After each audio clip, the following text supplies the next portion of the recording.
Hello, it's Jack Tutor here of Attention Magazine. Welcome to Crucial Listening, the podcast where I speak with experimental musicians and sound artists about 3 albums that are important to them. My guest this time is Ben Chasny, also known as 6 Organs of Admittance. He's been working with the project for 2 decades now, and he's covered such a vast terrain of sound. But in recent years, he's been working with a system for composition that he developed himself called the Hexadic System, that uses a deck of ordinary playing cards and a set of rules. There's kind of a parlor game aspect to it as well. And he's been using it to compose the most gorgeous music. He released 2 albums of music that he composed using the system, which are amazing. One of them is incredibly dense and quite heavy. The other is stripped back and kind of, I feel, lets the mechanics of the system come to the fore a little bit for someone who doesn't really understand it. And also, I did an interview with Ben just before he released the first Hexadic album, and please do go read it. Ben is so excited. You can really feel it in the words as he's explaining the system to me, or at least trying to. There's a lot of moving parts. So do go check that out at attentionmagazine.co.uk. Just search 6 Organs of Admittance. What's great about that interview is that, as we mentioned in this forthcoming discussion, Ben already had plans, even before the first album was released, to do a compilation of artists all using the Hexadic System. And here it is. Hexadic 3 is a compilation featuring contributions of other musicians using the system, such as Richard Young's Tashi Dorji, Moon Duo. It's a really nice set of music, and I think you get a real sense of the fact that this system is incredibly versatile. I'm going to play you a little clip of one of the pieces on the album by Meg Baird and Charlie Softly, which is particularly beautiful. But before I do, instead of doing the usual thing on this podcast where we talk about important albums, it's worth noting that the albums here that Ben has chosen fit within the constellation of the Hexadic System, so they may have inspired the system, or they may have some kind of relationship with the system, which, Ben goes into as we talk. So I had a great time speaking with Ben, and just as I did before, he's good company. So I hope you enjoy this. Head over to 6organs.com or 6organsofadmittance.bandcamp.com to preview the Hexadic compilation and to check out some more of Ben's music as well. But here we go. Ben Chasny on Crucial Listening.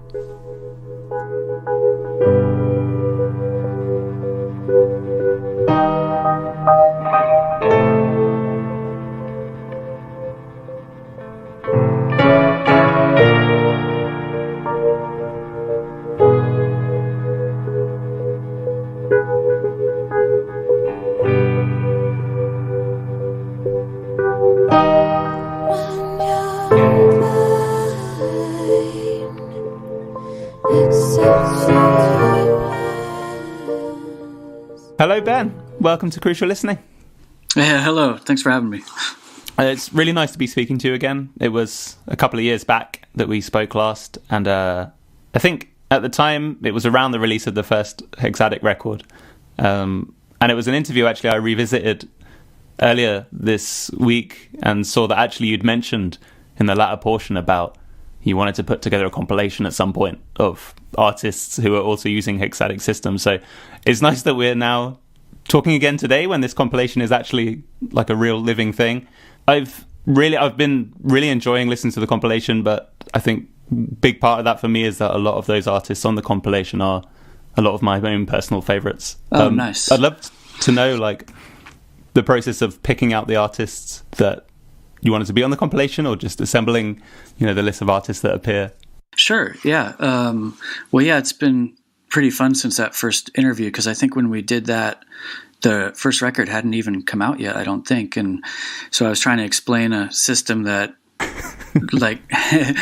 nobody had ever heard about or read about. And then the first record came out, and there was just a massive amount of confusion as to what it was for everybody, even though I tried to say things and all this misinformation being spread and things. But I think after these few years, maybe there's a little more idea of what it's about, I guess. So, it's nice to talk to you now.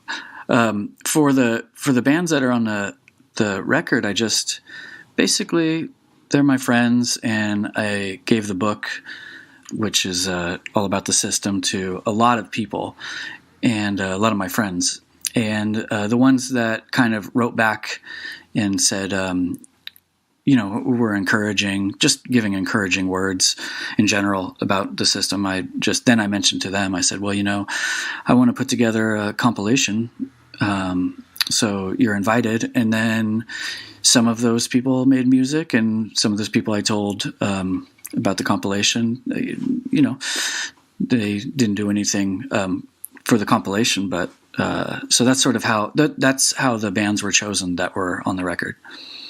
I understand, in fact, that you asked a couple of people who had already recorded tracks with the system. Is that right? Yeah. When I contacted Stephen O'Malley, he said that he already had a track. And one day I just got an email from Richard Young saying, hey, I made a song with the system. Here it is. And then I told him told both of those people about that I was going to do a comp, and they said, yeah, we should put it on. Unfortunately, that was probably 2 years ago, because they immediately recorded. So it's taken a while to get some of their tracks out. Oh, wow. Just because takes a while to gather together songs for a comp and put it out and things. I mean, I think, Steven's track actually was recorded before I even did Hexadic 2. So I've had it for a while. Oh, wow. I'm intrigued as well. You mentioned about encouraging words that you were getting back. I suppose this isn't a completely foreign experience, and probably analogous to, say, putting anything together that you've invested a lot of personal time within and then getting feedback on it. But what was the kind of remarks that people were coming back with in terms of how they were using the system, and how were they finding their experiences composing with it? Well, I think the biggest response has been, there's sort of a group of people who've been using it, and they kind of contact each other on Twitter and online and share songs and stuff. It's a small group of folks, but it's really inspiring to me, some of the stuff that they've been doing, kind of taking it farther. In a perfect world, I would start a Hexadic tape label and start putting out releases of some of these people. So that's kind of something I'd like to do in the future as well. And then, probably the most encouraging person has been Phil Lagarde. He seems to be the one who sort of started exploring it more than anybody, even more than me, coming up with connections that I hadn't even seen. He's written a patch for a MIDI program that uses aspects of the Hexadic system. Yeah, so for Max, was it? Yeah, it's incredible. I don't understand it at all. No, it's totally above my head, but I'm like, oh, that's great, Phil, thank you. He's been one of the most inspiring people for me, because he's really, because I don't know, I might have questioned even what I was doing, and it was nice to get really nice feedback from him. So that's been great. What I've really loved hearing this compilation, and given that my understanding of the system admittedly is tenuous, is having heard it within the canon of what you've been doing, and then hearing people like Moon Duo and Stephen O'Malley and people bringing what they do and funneling it through what you've created, and just being completely blown away by the versatility of what you've created with the system is incredible. Like that first track, it really caught me off guard, because there's aspects of it which I think feel very immediate, and aspects of it that feel completely and utterly bizarre, which is really great. Yeah, that's great. Yeah, I think, the Moon Duo track, it's wonderful. Heavy bass. Yeah. I think, I don't know if it was yourself or is it Drag City that's putting it out, mentioned the fact that there is, even though there's this huge stylistic breadth to it, that there is a kind of continuity to it. And it's something that kept coming up in pangs as I was listening to it as well. just these strange tugs of, strangeness, I guess, that you could feel were coming from outside of intuition. Yeah, I think that there is sort of a thread that runs through the record. I mean, I can kind of hear the different aspects that the different people were using on the compilation, just because I know the system inside and out. So I can tell when some of the musicians were working more with time than other musicians were, or if some of the musicians had maybe tweaked the system a bit to be a bit more diatonic or harmonic, and some people are working more with dissonance. So since, as I've said from the beginning, it's a pretty open system and you just sort of take what you want.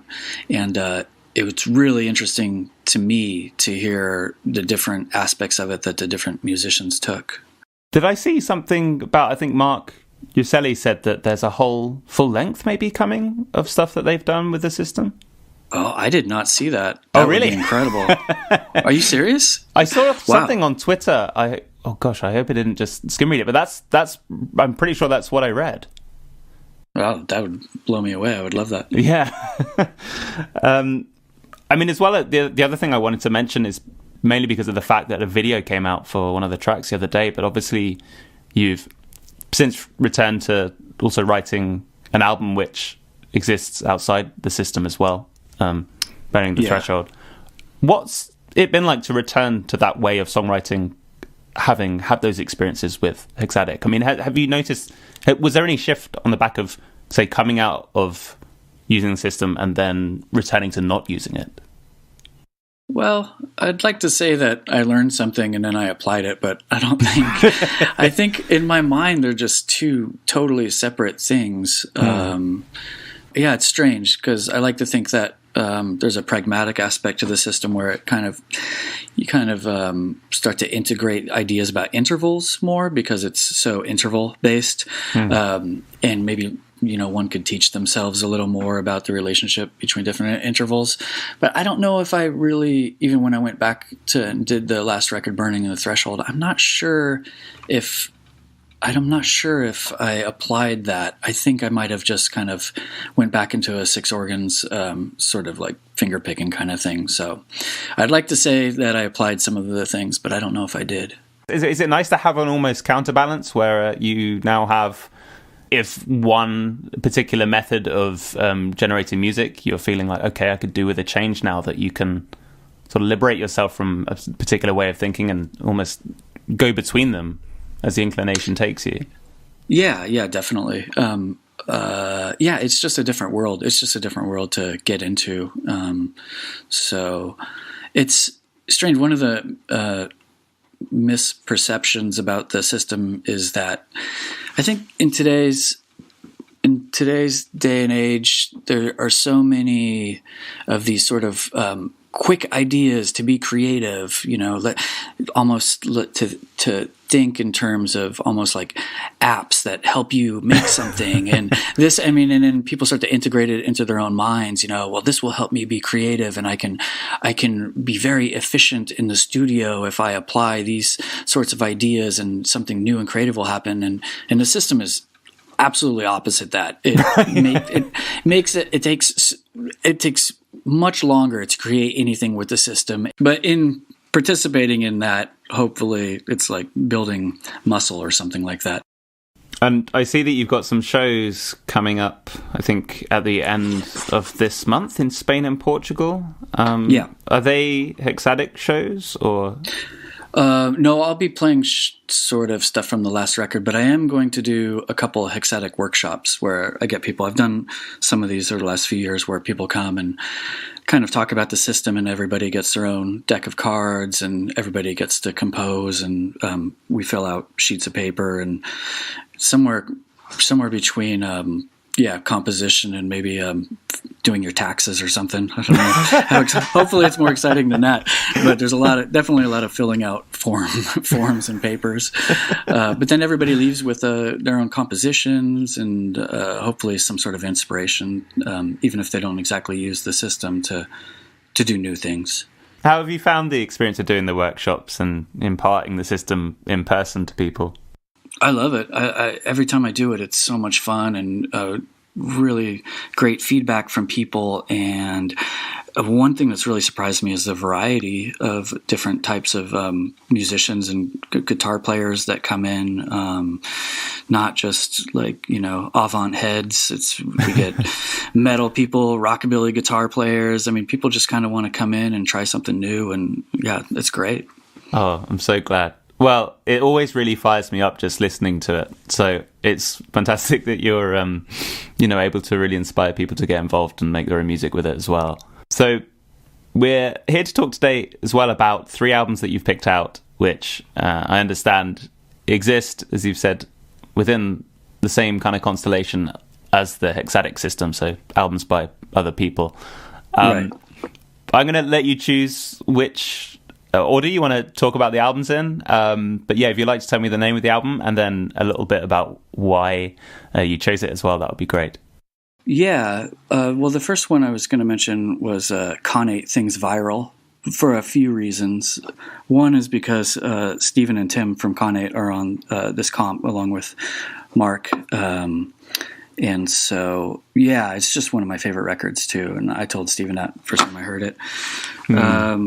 For me, well, one of the reasons why I wanted to add it to this is because, when I first had the idea to do this Hexadic System, I didn't know what it would sound like. And so I did a little experiment with a technique that ended up being in the book, a technique called a method of linear heaviness/lightness.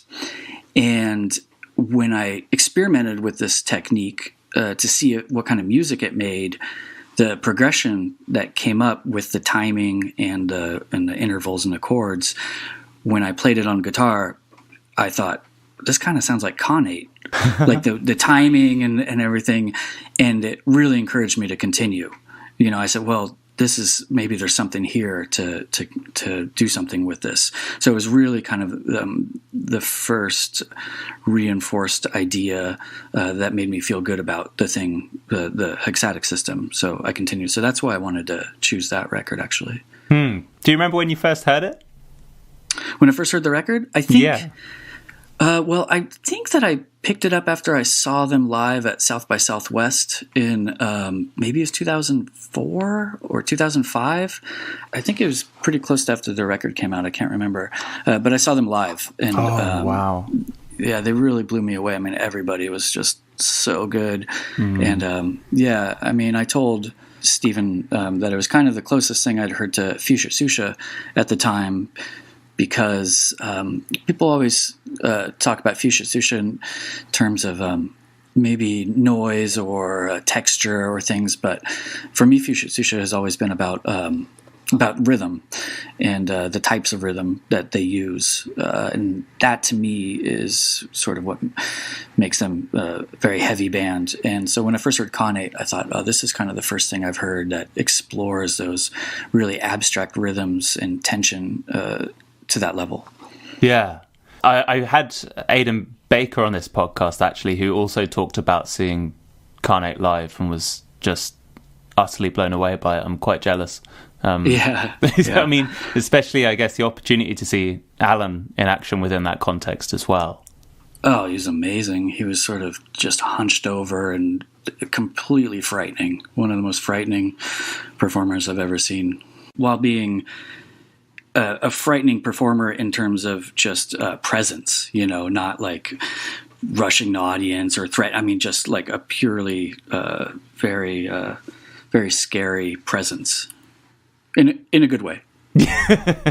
Yeah. I think, I just love, and I always have loved with Connate, is just I think indifference is the wrong word, but hopefully you know what I'm trying to get at, but just the moments at which everything else is quiet and he just has an utter disregard for the etiquette that usually accompanies those moments where everything should be quiet. Right. Just the shrieks are, unlike anything that I've heard. Yeah, absolutely. Unnerving, yeah. And is it an album that you still listen to now? Yeah, I'll still put that on for sure. Yeah, it's a great record. What about their albums, like, since this one as well?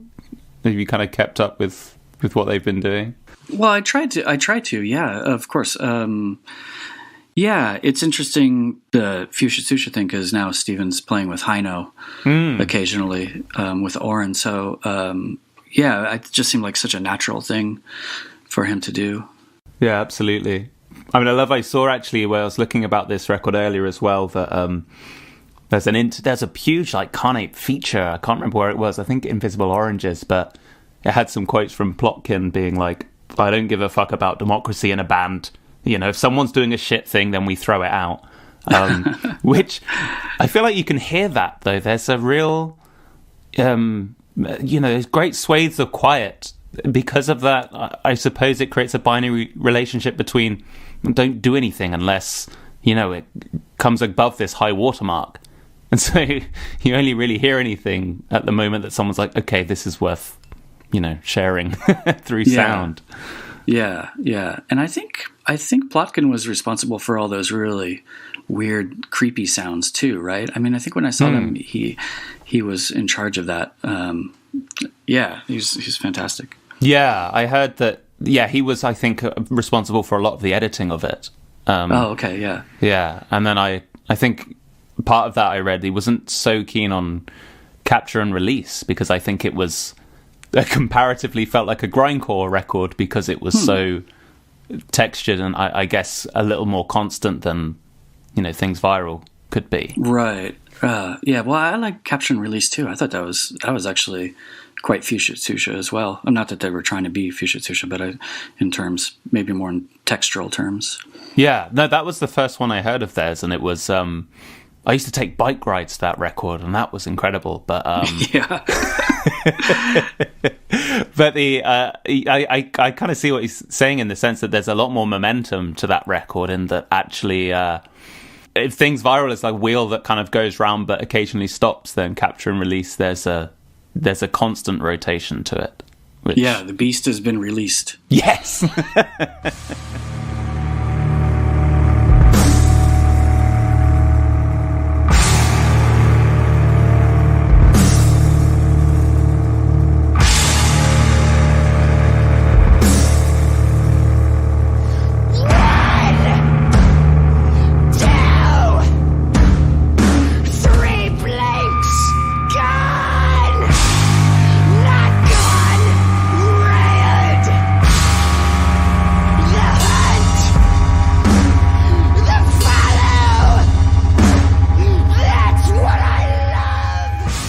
Well, I mean, it sounds like that we've made a kind of quite natural segue into the next record that we can talk about here. So, yeah, if you'd like to tell me about that one, Ben, that would be great. So, the next record, which seems natural to come after Khanate, would be Fuchsia Susha's The Caution Appears, which was released right around the same time as a record called A Challenge to Fate. Right. And the Fuchsia Susha record is an instrumental record, so that's the reason why I picked it. I think it's not necessarily my favorite, although it's high up there because favorite always goes to PSF 1516. But yeah, I wanted to choose it for this because it's an instrumental record, so the focus is a bit on their guitar and the guitar playing, and yeah. And how does this one link in with the Hexadic System for you? Well, in general, and it's something I kind of talk about when I do the Hexadic talks, there was an interview with the members of Fuchsia Susha without Heino. I think it was in Opprobrium magazine, and it's when Miri Maki was in the band, their second guitar player, and they kind of have this conversation about Heino teaching them about hand habits, what Heino calls hand habits, and trying to sort of get rid of hand habits. And so it always stuck with me for years. I mean, I don't know. I think that interview's got to be 20 years old at least. And it's just always stuck with me, like hand habits. And they sort of have a conversation about what hand habits are and if it's real music or not. And I don't think it answered any questions for me as far as whether or not hand habits are music, but it's always a question, and it's something that I try to address with the Hexadic System a bit, is getting rid of hand habits because you're working with different sort of intervals, so your fingers aren't going to the same notes all the time. So that's why I wanted to pick this Fuchsia Susha record, because it focuses on the guitar and intervals and things like that. What a brilliant idea to interview the band like without high note present as well. Yeah, it's a great interview. It's so good. Yeah. Yeah. Did I see as well that you saw them when they came over to the US, and I think it was like 1996 that I saw? Yeah, I saw them in 96 at the Great American Music Hall. And it kind of changed my life in a way. It was really amazing. Probably, as a younger person, probably influenced me a bit too much at the time. I immediately was like, I'm going to really jump around on stage a lot, and, I'm glad no footage exists of that, and eventually was able to calm down. And just because it was so influential. I mean, it was just so inspiring. One of the best shows I've ever seen. I think that they released it on CD.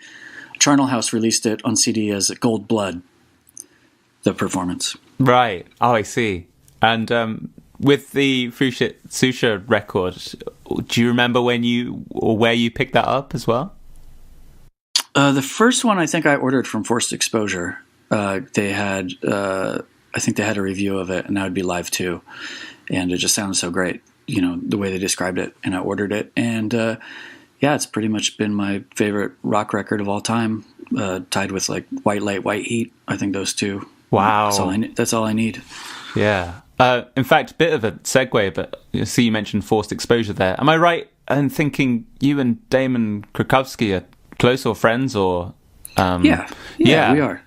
Because he did this brilliant, I don't know if you heard his podcast that he did, where he talked about forced exposure and basically the discovery of music in analog times, and exactly that kind of thing that it sounds like you had with Fuchsia Susha, how you just stumble across a band and you'd have those experiences.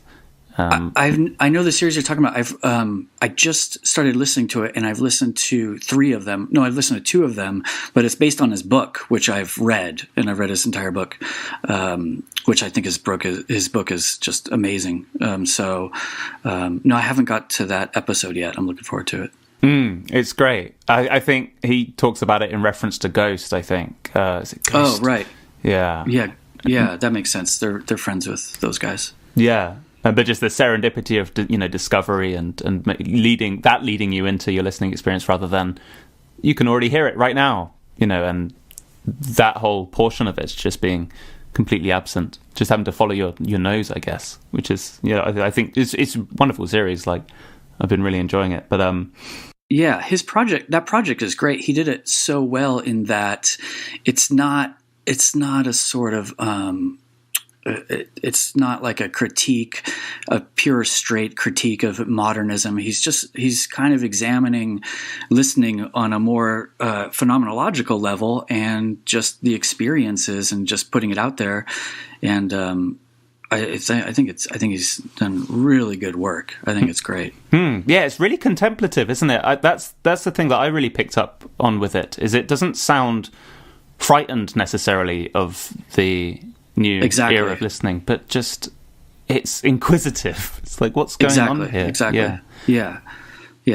I mean, have you felt personally any changes or observed anything with your own relationship with listening, as there's been a kind of general migration to, I don't know, different ways of thinking about listening and interacting with music? I'm of two minds about it. I mean, I listen to so much digital stuff and stream stuff, or if I want to hear a song immediately, I'm as guilty as everybody else of going to the usual sources. For me, it's actually because I move around so much. I've moved so much in my life. I don't have a lot of my own music, even on MP3 or on my computer. So sometimes if I'm going on tour and I think, how do I play that? What what were the words of that song? I'll actually go onto YouTube and have to listen to it. Be like, oh yeah, that's how I play that song. I forgot I had that lyric, So it's actually been good for work for me. It reminds me, it's like my own stuff's out there. I don't have to worry about anything. And also, I mean, honestly, I move so much. I'm not able to really. I have a record collection in two places, on the East Coast and the West Coast, and it's very frustrating. So sometimes I know I have a record, but it's on the West Coast and I'm on the East Coast at the time, and so I'll listen to something. If I want to listen to it, then I have to listen to it the way I want to listen to it. So, yeah, I mean, it's a pretty there's all sorts of ways to go with that topic. I don't appreciate people telling me how I need to listen to music. So, you need to listen to it this way to properly experience it. I think that there can be pleasure found in all sorts of ways to listen to it. But the thing that sort of gets to me is when music is marketed as a sort of a resource in order for you to sort of use it to do other things. Yes. So that seems to be the major trend, and you definitely see it with commercials, with some of the leading tech people might have a commercial to subscribe to this because you can listen to this music while you do the dishes. Yes. And I definitely listen to music while doing the dishes, but that move pushes people to think of music not in terms of music itself, but merely in terms of, well, this is just a substance like gasoline in my car, and I need this in order to do this. And in that way, I think that takes away a lot more for the listener than even the ways that they're listening to it or streaming. There's definitely something to be said for you spent your last dollar on a record and you think it's crap for the first year, but it's the only record you had to buy and now you love it. Yeah. There's an experience that goes with that. And a lot of people have talked about that. And I agree with that. But at the same time, I mean, I think somebody could still absolutely love a record just as much if they got it for free. But it's the whole moving music into the area where it's just content and it's just a substance that's supposed to be used for something else. I think that is much more detrimental to music listening. Yeah, there's this. In fact, I spoke about this on another podcast. I think we ended up at this place as well. But it's like accessorizing of music, isn't it? It's that music to blank to. I think as you said, and it's this like. The primary or the most useful, if useful can even be applied to music in any meaningful way, utility of it is, to support another activity, and it should be a subordinate force in your life, which is quite frightening, I think, as a trend in terms of engaging with this stuff. I mean, and I'm not even saying that you shouldn't listen to music while you do the dishes. Totally. I definitely have my own cleaning my house playlist. But just when it's marketed that way and it's just pushed on people in terms of that, I think that we're losing a lot. I mean, a lot of the most prominent experiences I have with music around experiences that I've had, which feel very... are these like collisions of place and circumstance and environment, which all chime together at one time, which... is just like an event within the unfolding of my own life, rather than, these are the tracks that I'm going to listen to because I'm doing this. It's like I was doing this, then this track came on, and all of those things produced like a particular sensation or experience. It's nice to have that autonomy over, let the, I don't know, sounds cheesy, but flow of life take you into those experiences rather than being guided there by what you should be listening to at that time. Right. To segue somewhat awkwardly back into Heino, I saw actually an interview that you said something along the lines of that he was one of like two musicians that it scared you to be in their presence, or something to that effect. Oh, really? Letting all my secrets out now. I'm sorry. Well, yeah, I mean, intimidated by, but then again, I don't hang out with many musicians, so that list would probably be much larger if I ever, probably met more people. But yeah, I mean, Heino and John Fahey were the most intimidating people I've ever been in a room with, probably. So, yeah. Is that just because of the way that you relate with their music? Maybe with Heino. I mean, I've been in a room with him a few times. We've played shows together in festivals, and I don't know if he knows who I am, but he he's a very funny guy. He has an amazing sense of humor. So it's not because he's, Mr. Serious or something. And with Fahey, it was more because he was just this, colossal presence that I had to drive to the show and everything that we were playing together. So, wow. Yeah, and with Fahey, it was probably sort of legend sort of thing, and my relationship to it. You mentioned actually the fact that Heino had been playing with O'Malley as well. Have you seen them play together? I guess that's with Nazar and I, isn't it? Yeah, I haven't seen them, but there's that documentary, little short documentary on them, and that's a perfect example of Heino's humor. He cracked me up in that. I thought it was hilarious. Oh, I haven't seen that. It's so good, yeah. I mean, there's this one really quick clip where Heino has 2 capos on his guitar, and he's explaining what he's going to do with them, but there's no sound, but he's just kind of explaining to somebody, and he kind of makes this motion like they'll both fly off at some point. He's a very funny guy. Wow. And there's also, you mentioned briefly, a Challenge to Fate there as well. Is that a record that stuck with you as well? That's the Heino solo record. Yeah, I think so. I think that because that came out at the same time. It was A Caution Appears, and those vocal pieces on there, the 3 vocal pieces, the first blackness and second blackness and such. Those mixed with that's just really a great varied record in terms of his vocal work, his softer sounds, and then a few of the more harsher sounds on it. Yeah, that's a fantastic record. Yeah, I listened to a couple, and there was almost one that, had you taken his vocal off, could have been almost like a solo shoegaze song or something. It was really pretty. Yeah. But then it was quite spooky with his vocal contribution over the top completely took it in a different direction to that. Right. Yeah, it's a great varied record. It's wonderful.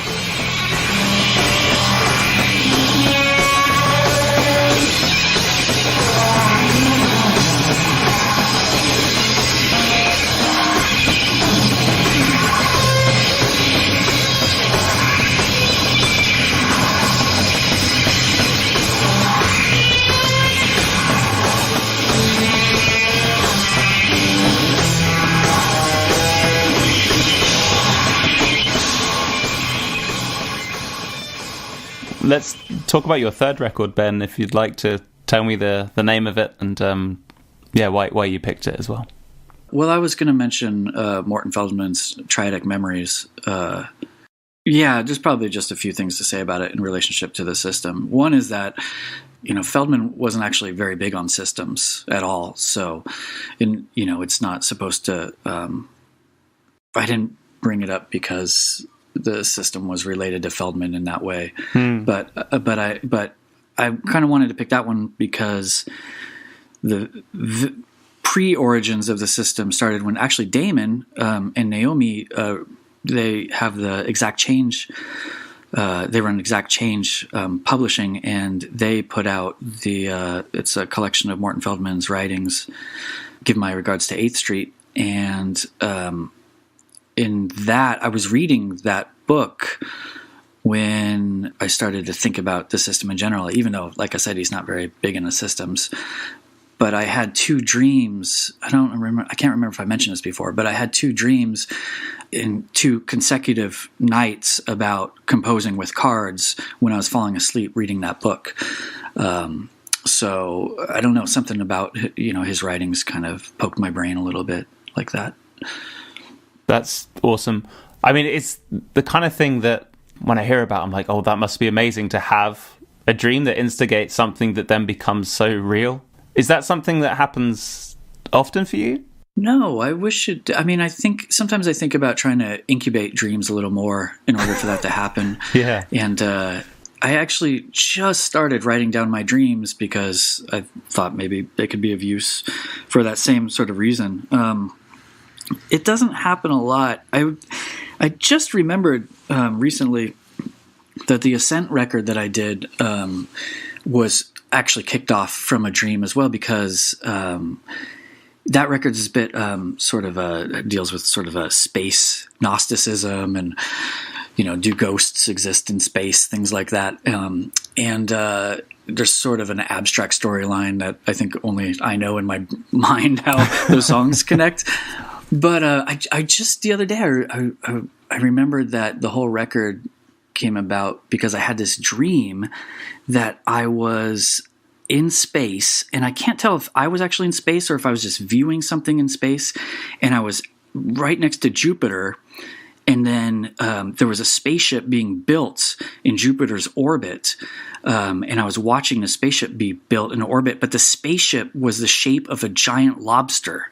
Whoa! It was this, and it was it was like halfway built, and there were these little ships coming up to it and putting it. And I don't know what I was supposed to be doing in the dream. I was just witnessing the ship being built, and when I woke up, it was just so vivid, and I told my friend about it, and I said, I think I'm going to write a short story or a novel about it. And then he reminded me that I don't know anything at all about writing literature whatsoever, and it's actually a very hard thing to do. And then I thought, okay, well, maybe I'll just write a record about it. I love that record. Thank you. Such a record. Was it instantly apparent that it was going to be like, because it's a rock record, I guess, in terms of the breadth of material that I've heard from you. Did the sound kind of come out from that inevitably as well? I kind of just fused the two together. I knew I wanted to write about this sort of space Gnosticism story, and I knew the next record was going to be with the Comets guys. So yeah, just put them together. Oh, that's great. So yeah, you had a dream that kind of birthed the Hexadic System that while you were reading this Feldman book. Yeah, and to tell you the truth, when I do a lot of my when I draw the cards for the system, and I'm kind of writing down the pre-compositions on paper and filling out stuff that has nothing to do with any need. I don't have to interpret anything. I'm just writing down raw data. In the early stages, I was listening to a lot of Morton Feldman. And actually, there's a chapter in the Hexadic book called Triadic Movements. Yes. And that was my little tip of the hat to the Triadic Memories. Because the Triadic Movements is a game for two guitar players where you have triads that move note by note across the fretboard randomly with choosing cards, and you can make it harmonic by you can choose cards that deal with notes within a certain key if you want, or you can tweak it as much as you want. You can have it be as chromatic as you want. But it was a game, so that was a little tip of the hat to Morton Feldman as well. Am I right in saying, did Phil Lagarde look like he transposed that into like left hand and right hand on the piano as well, or on a keyboard? He's done a few things. One of the things he did was he took that game and then he used the actual game to compose music with, and so he did music with that, and then separately, I think he has also shown how to use the Hexadic System with the piano. He's sort of done some transferring of notes, like what octaves equal what octaves, and how you would do that. Again, expanding the system farther than I thought was possible. So yeah, he's my main guy. He's amazing. With the Feldman record, it's interesting. When I first saw you mention it, because I think, in fact, we touched briefly on the fact you're reading his book when I spoke with you last, but I hadn't recalled that at the time, and I thought that maybe it was the sonic quality of the record, which, of course, it's linked to the system because of the otherly sense to the way that Feldman does his stuff, and just the strangeness of his tonality as well. But it's interesting that actually the link is more of an anecdotal nature, I guess, rather than sonically. But I mean, what's the record like as a listening experience for you, this Triadic Memories? Oh, well, that record, I don't know. I mean, it sounds like it can go on forever, and you would want it to, I mean, a lot of his work is like that, I feel. And I guess that's why he did do 4-hour pieces. And it's just so beautiful. I mean, there's a reason why he's one of the most popular composers of the 20th century, really. I mean, it's just so gorgeous, and it's just beautiful. And I also kind of wanted to bring up that record because, just to clarify as well, like the system is in no way trying to attack the walls of new composition or any sort of classical composition or academia or anything like that. It's purely a barbarian system for guitar players, just to dissolve all ideas and kind of like start anew, but sort of borrowing inspiration from all sorts of people, Yeah, I just like the, it's not in no way am I trying to get into that world. No, that's fair enough. Unless they'll have me. No, I'm just joking.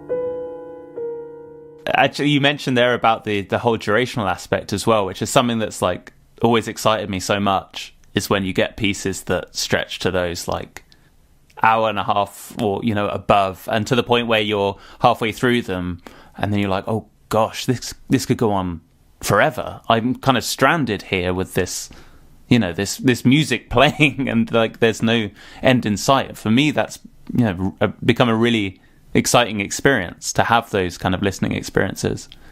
And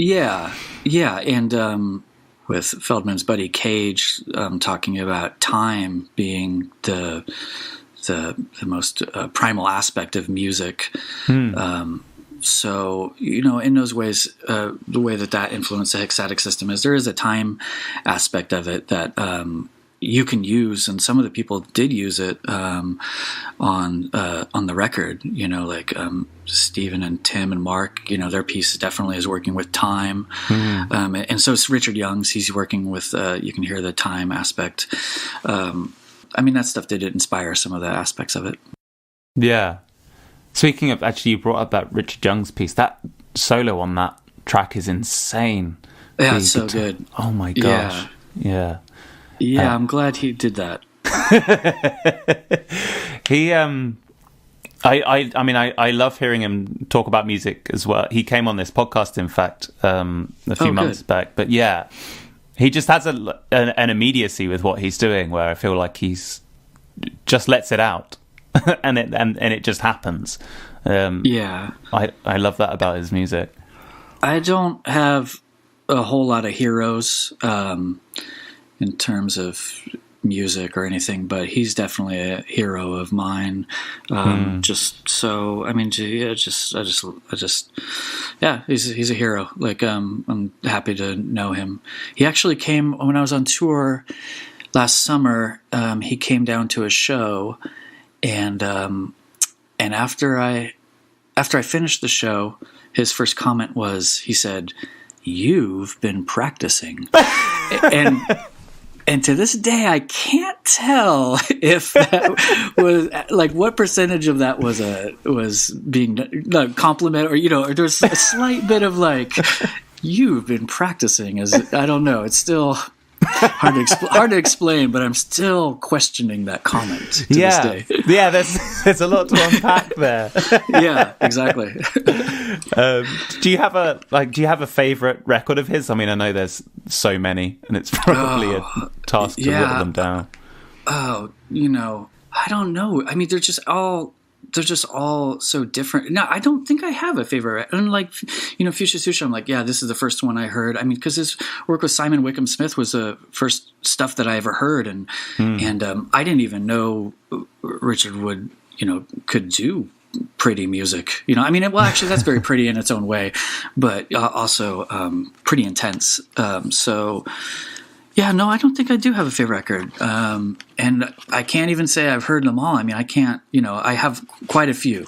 Yeah. But I mean, that's what I love about him. He's just always, his mind is just, he's always doing something new. He's always, and every record is like, this record has to exist for this reason because I had this idea and now here it is. And I just think that's something I strive for, and he's a big inspiration. Yeah. Yeah. I mean, the fact that he seems to, I think at the time he was talking about his P-Brock record that came out last year, where he, took a bunch of musicians and collaborated with them that all had an element of like P-Brock bagpipe music in their work. But I haven't even heard that.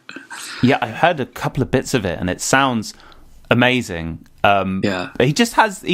I mean, I get these flash in the pan ideas where I'm like, it'd be great to make a disco record, or wouldn't it be awesome to do like a techno track or something like that, and then it dissipates as quickly as it comes. But it seems that he captures that and instantly does it, and it sounds wonderful when he does. Like, it's full of conviction as well. Well, I have I interviewed him a couple of years ago for Bomb magazine, and he does have that thing where perhaps one record is his country record, and his record's on Bada Bing. Sometimes Ben who does Bada Bing will, I guess, sometimes suggest records.